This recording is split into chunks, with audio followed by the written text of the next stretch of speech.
Olá, nós vamos iniciar mais um estudo da lição em 10 minutos.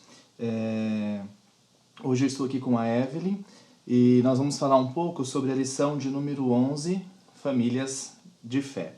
E o verso inicial desse estudo, ele está escrito em Hebreus 12, de 1 e 2, e parte do verso diz o seguinte: portanto, corramos com perseverança a carreira que nos está proposta, olhando firmemente para o autor e consumador da fé, Jesus, o qual, em troca da alegria que lhe estava proposta, suportou a cruz, não fazendo caso da ignomia, e está sentado à destra do trono de Deus. Bom, parte desse verso, Evelyn, eu gostei bastante, e eu acho que ele acaba nos dando um norte em toda a lição que a gente vai estudar, né? E essa parte do verso diz o seguinte: corramos com perseverança a carreira que nos está proposta, olhando firmemente para o autor e consumador de fé, que é Jesus.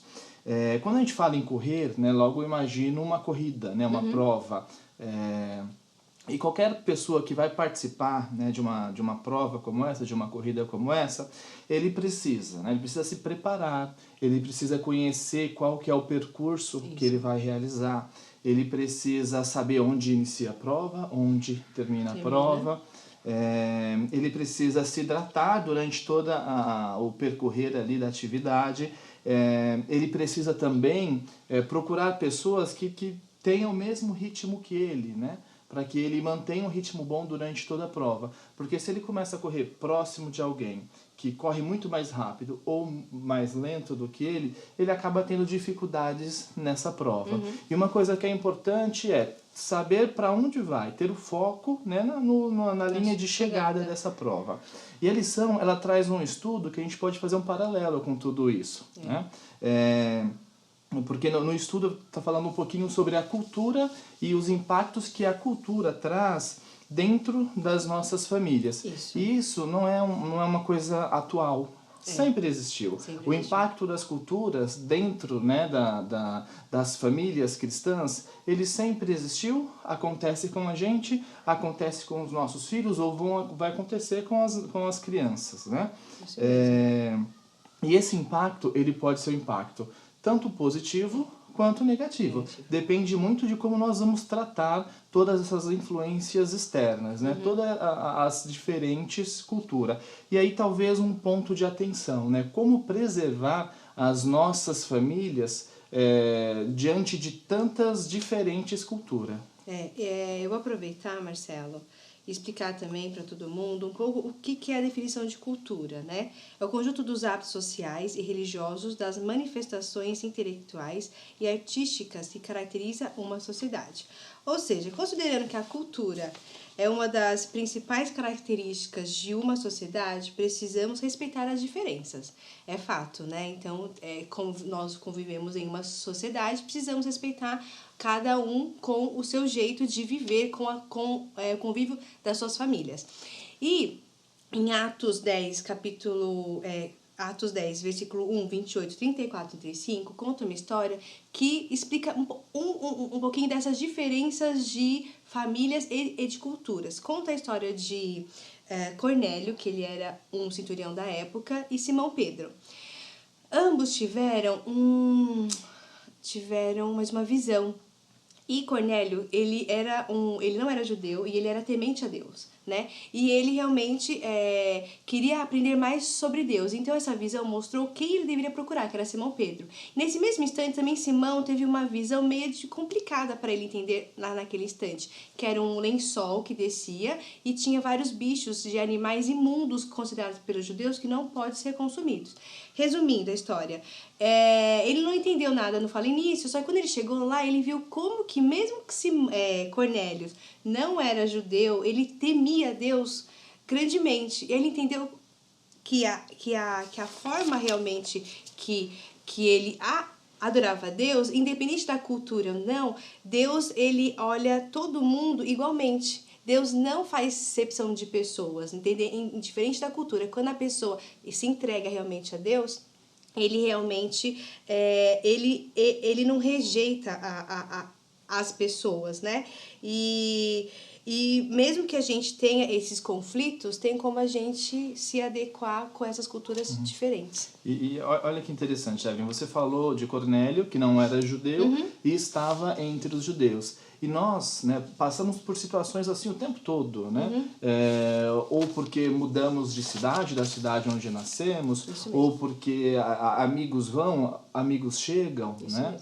Mudanças que acontecem dentro da nossa vida que acaba influenciando nas nossas tomadas de decisões. E esse é um ponto importante também, porque a gente tem que tomar todo o cuidado para que as influências externas, né, como eu já até mencionei, elas não criam barreiras, né, entre a gente e Deus. E tem duas histórias, né, entre várias outras que existem na Bíblia, mas tem duas histórias que exemplificam bem o que eu estou querendo dizer. Né? Uma história é de Abraão e Sara. Abraão e Sara queriam ter filhos, mas não podiam ter filhos. E eles não estavam, eles já estavam ansiosos, eles queriam, né, realmente que a promessa de Deus se cumprisse. E como que eles fizeram então para resolver? Eles aproveitaram da cultura da época, onde o homem podia ter mais de uma esposa, mesmo isso sendo contra, né, Os princípios de Deus. aos princípios de Deus. Eles optaram em resolver dessa forma. Eles aceitaram a cultura como ela era e tiveram então Ismael. Isso. Logo depois, né, tiveram Isaac, que é o filho da promessa, mas por conta dessa decisão ruim que eles tomaram, passaram por problemas não só naquela época, mas são povos que continuam em conflitos até hoje, né? E uma segunda história, mas agora uma história uma história positiva, falando um pouquinho sobre Daniel e seus amigos. Daniel, ele foi tirado, né, e foi levado junto com seus amigos para dentro do palácio, onde existia uma cultura ali dentro. E aqui a gente fala um pouquinho sobre a cultura alimentar, né, onde os jovens ali dentro, eles se alimentavam de comidas que não eram as melhores, né? E eles se mantiveram firmes, eles mantiveram a cultura, os princípios deles, e o resultado disso a gente conhece, né? Foi um resultado de muito sucesso. Então, a gente tem que tomar muito cuidado com os impactos que essa influência traz dentro da nossa cultura e da nossa família também, verdade. do lar cristão, né? E esses são os valores que a gente pode passar, porque muitas vezes fala assim, é hereditário, eu sou cristão, meu filho também vai ser cristão, mas na verdade isso não acontece.